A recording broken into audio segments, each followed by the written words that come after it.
Good evening and welcome to Estuary TV News. Coming up tonight, we visit a beekeeper to find out why people are deciding to keep bees. And we visit Ainthorpe Primary School for another Big Questions. And it's National Dementia Awareness Week, so joining me in the studio is Emily Rezai, Service Manager for the Alzheimer's Society for North and North East Lincolnshire.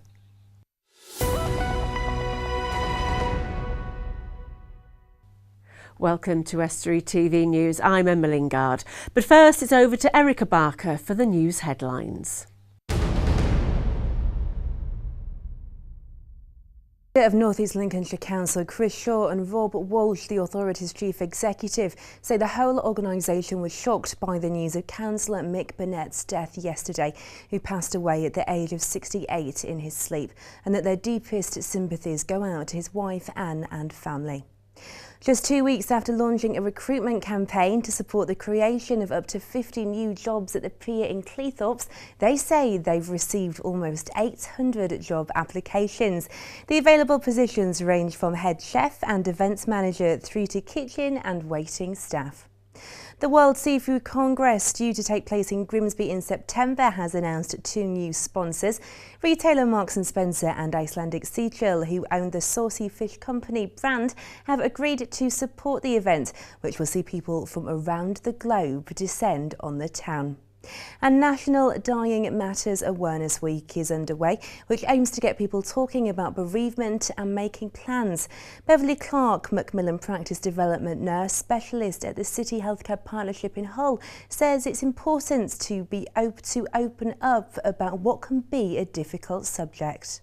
It's so important. I actually believe that we should actually talk, even young people, people before they've even had children or moved into a relationship, that they actually have those thoughts and actually plan what they would actually want to happen, because things can happen very suddenly. So yeah, even though people who perhaps aren't ill, they could actually go out and not come home again, and their families wouldn't know what their wishes are. So even if they write those things down, putting things together like memory boxes and actually writing their family history down is also really important. So we're actually joined today by our Carers Information Support Team, so we're looking at supporting carers as well, and people from Macmillan, sort of from our regional Macmillan teams, have joined us as well. And the learning disability charity Linkage Community Trust in Grimsby is celebrating a top national award. Co-founder Rex Richardson was named the winner of the Outstanding Contribution Honour at the National Learning Disabilities and Autism Awards 2015. Well, until next time, goodbye.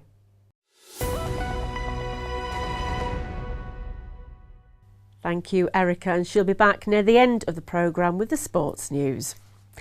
Well, from simple beginnings, North Lincolnshire's Beekeepers Association tells us they've seen an increase in the number of keen amateurs through their doors. There's been a boom in people starting their own hives, and Erica Barker has been to see what the hobby involves. A few more bees at the bottom of the garden than some may like, but there has been a rise in the number of people taking up beekeeping as a hobby in North Lincolnshire, and its Beekeepers Association, which supports and advises budding amateurs, says it's a great pastime. It gives me time because when you're beekeeping, you're just concentrating on your hives, you're concentrating on life in general, and you've time to think and time to ponder, and it's quite a relaxing hobby. It's also quite not as time consuming as you might think. I only look in once a week, maybe a little bit often in this time when we're looking for swarms or patterns for swarms, and there's a bit of transportation and feeding and things like that, but it's not as time consuming as what people imagine. We are now in the height of swarm season, meaning it's more likely that you will be seeing these colourful insects. Andrew has this advice. We're in the middle of swarm season at the minute, which is a way that the bees reproduce themselves. If you don't think of the bee as an individual animal, you feel because the whole hive as a collective, like a single cell amoeba. The swarm is just the splitting of it, creating two new single cells, and they go on to produce full hives and things. So it's a way of reproducing themselves. Keep calm, and because when the bees swarm, they're actually full of their own honey and produce, because they don't know where the next meal's coming from. So they're actually it's like after a big Sunday dinner, they're all stuffed and happy. So it's not a bad time for them. So how many hives do you have? I have 2, but the chap my mentor, he has about 16, so we do about 18 altogether. And how many bees do you find in a hive? About 50 to 60,000, but it's broken down quite simply with one queen, 2 to 400 boys, and the rest are all girls, and they're all the workers, I'm afraid. Bees contribute millions of pounds to the UK economy every year and are responsible for the pollination of around 80% of food products we eat. Under increased threat from pesticides, virus and parasites, it seems in North Lincolnshire they are flourishing. Erica Barker, Estuary TV. And that was Erica wearing a very fetching outfit there. You're watching Estuary TV's news. Coming up, we'll be hearing from Paul Hiley of the New Life Church in Market Raisin for this week's Reflections.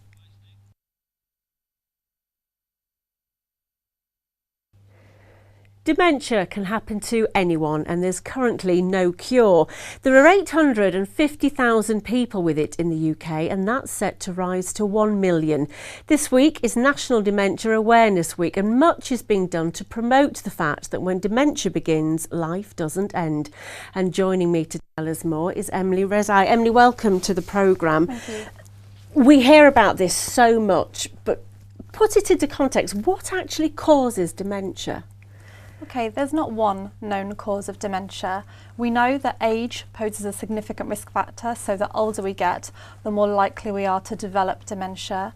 We know there are certain lifestyle choices, particularly associated with vascular dementia, so things such as smoking, excessive drinking, high-fat diets, things that can lead to high cholesterol, high blood pressure, which ultimately then lead to strokes and can cause a vascular type dementia. But there's not one known cause. It can be a number of causes or a number of reasons. We don't exactly know why the proteins and the plaques and tacks build in the brain, but we know the risk factors associated with that.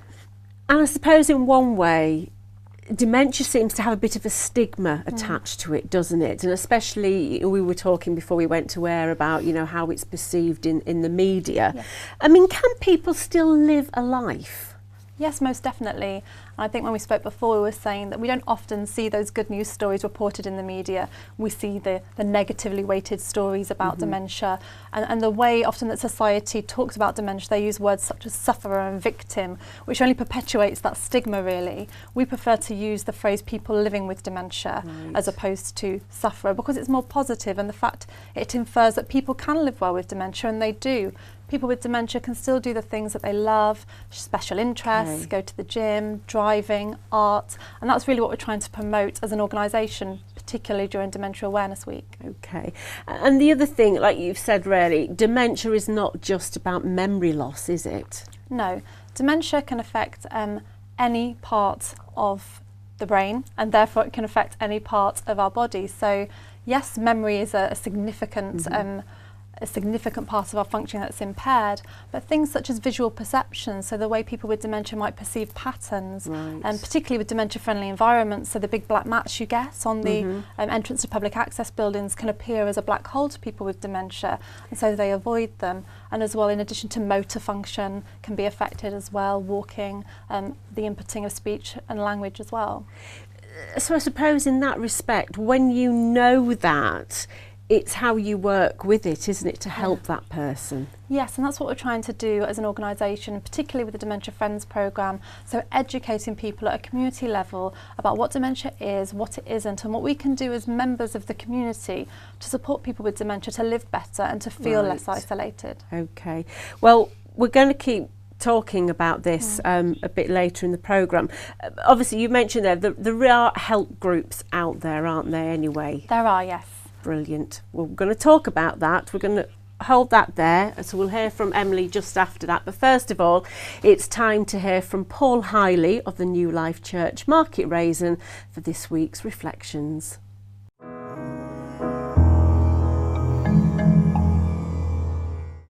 Well, we've had our vote, but have we got what we wanted?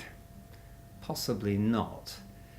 Our brief moment of influence over the way we are governed has passed, and now the say we have in the policies which shape our lives is limited to writing letters, signing petitions, and visiting our MP in his surgery. In Market Raisin, before the election, the churches organised a hustings in which all 6 candidates were subjected to rigorous questioning by 150 plus members of the public. We got to see what they were like, and more to the point, we got to see what they were like under pressure. One person said to me afterwards, I could never vote for somebody I didn't trust or respect, even if their party's policies were impeccable. You see, in the end, our democracy is a representative democracy. We vote for a person to represent us, and we need to trust them, respect them, and if possible, like them. Will we get what we want? Possibly not. Even if our person is elected, will they be able to get what they want? Possibly not. But it's the best option available to us, unless God were to send his very own representative to rule over us, and the government were to be on his shoulders. And now it's time once again for Spot the Mistake.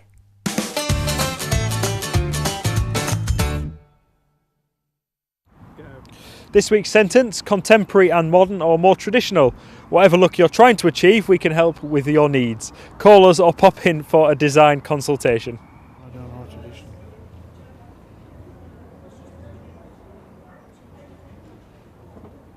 Well, it doesn't say.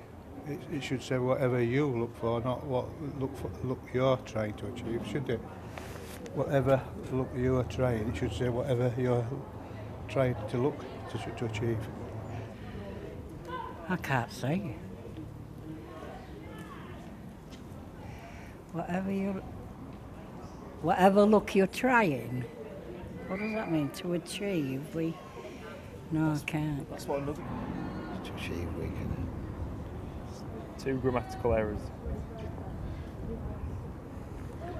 Contemporary. Well, I ain't got my glasses with you, so you'd be lucky.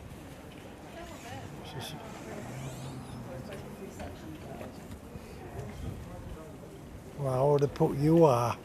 And the correct answer is there should be a comma after the word modern, and it should be you are, not your.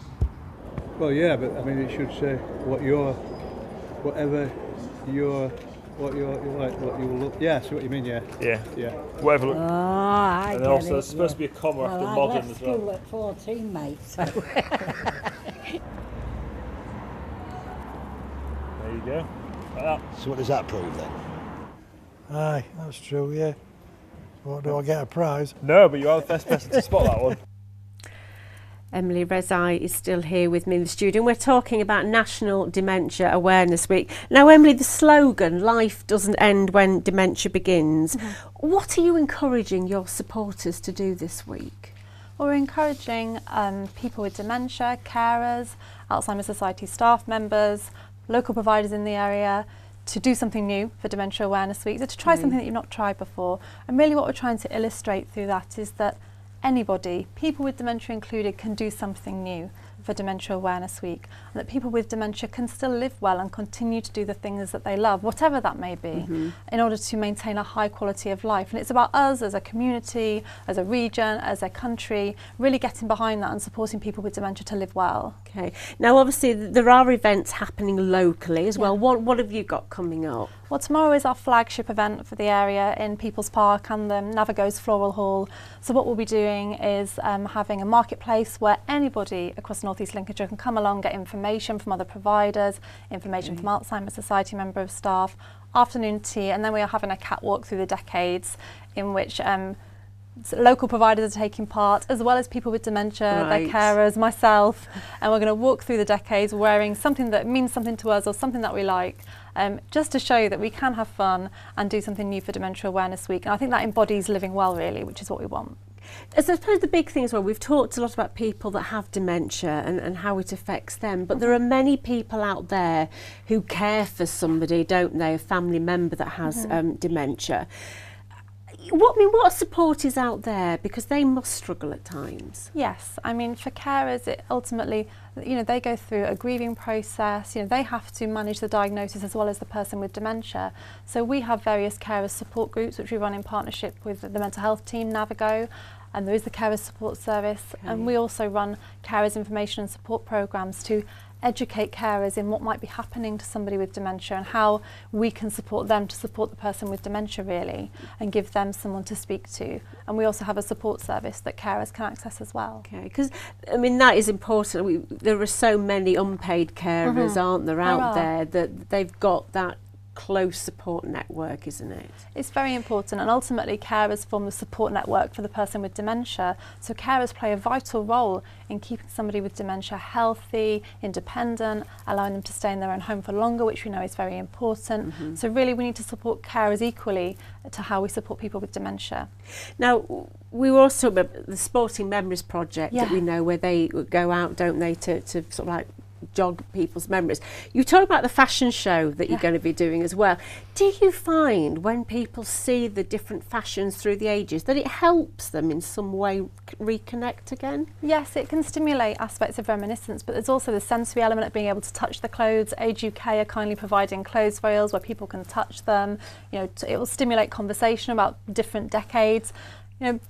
Keeping in mind that not all people with dementia are 80 or more. We do know there's younger people with dementia, so talking about the 70s and the 60s might also be really appropriate. The Fishing Heritage Centre have donated items to stimulate reminiscence for the day. So it's really so everybody, no matter what stage of their dementia journey, can be involved.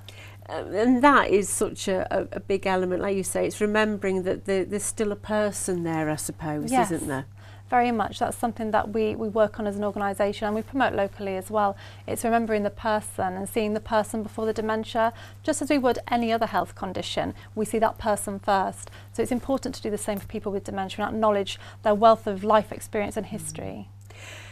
All sounds like it's going to be a fabulous event, and obviously all for a very good cause as well. So just remind us, what time tomorrow is that all happening in People's Park? Starts at 10 o'clock in the morning and finishes at 4 o'clock. So the marketplace will be for the first 2.5 hours, and the fashion show will take place at between 2 and 4. So there'll be an afternoon tea dance as well. Well, I'm sure our cameras will be there as well to capture that. And if anybody out there does need help, just got a number here to give out for the local branch, and that's 01724 848 594. And thank you very much for coming in, Emily. Thank you for having me. Thank you. Thank you. Now it's time to ask another big question, and this week we visit Ainthorpe Primary School.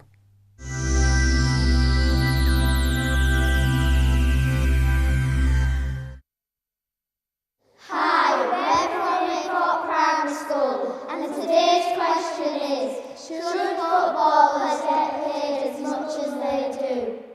Yeah, because like children, they look up to footballers and they're like the role models who they can be like when they're older. They pay half the money to charity as well, so they should get as much money as they do. First of all, because there's other people that work miles harder than just kicking a football into a net, and there's nurses and soldiers that risk their lives for to save our country. If you think about nurses and everything, they don't get paid like £40,000 a week, and they save people's life. Teachers should get paid a lot because they spend all their time with their children instead of their families. Footballers are only kicking a ball into a goal, and they work unlimited hours. Nurses and footballers don't really work that much. Footballers, they really don't do anything apart from kick a ball down a pitch. The tickets are about £80, £90, £100 just to go and see people kick a ball around. I think they should be lowered as well, and most of the money is go to the footballers, and all they do is just pretend they've been hurt and just kick a ball and get into goals. Everyone could do that. Everybody can be a good role model just by doing something great, but Teachers are role models, but they don't get paid as much. And now it's over to the sport with Erica Barker.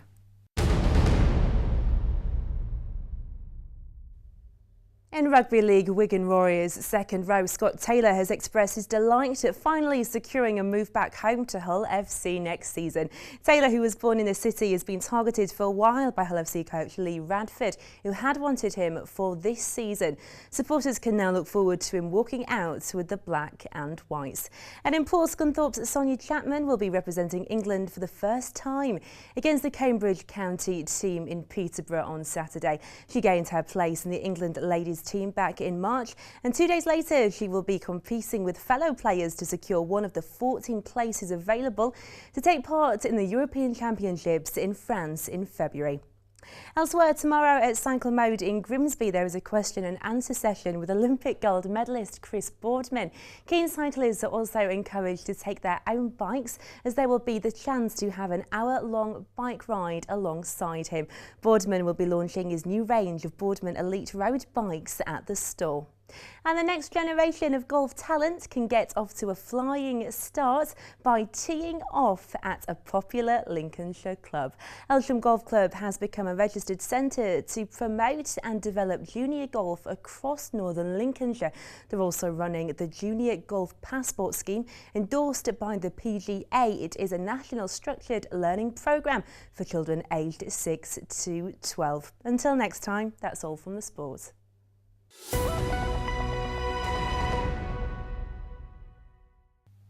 And that's it from us. If you've got a story, go to our Facebook or Twitter pages. Details are on the screen, or call us on Grimsby 01472 315 553 or email news@estuary.tv.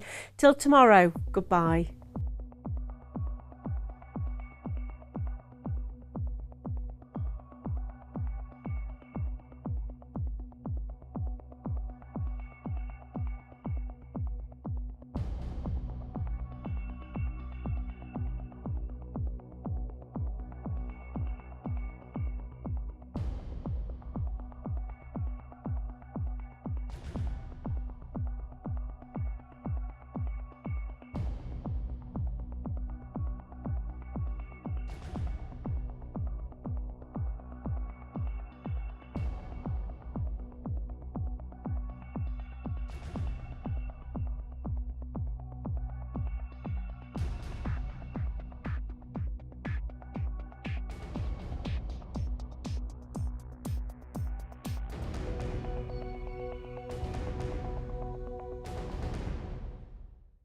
Estuary TV's weather, sponsored by Hornsby's, celebrating 100 years in buses.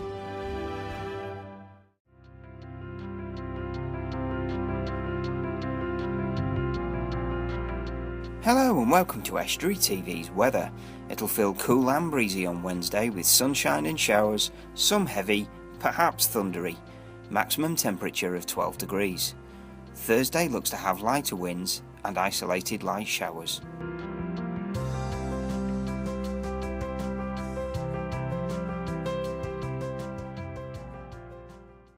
Estuary TV's weather, sponsored by Hornsby's, celebrating 100 years in buses.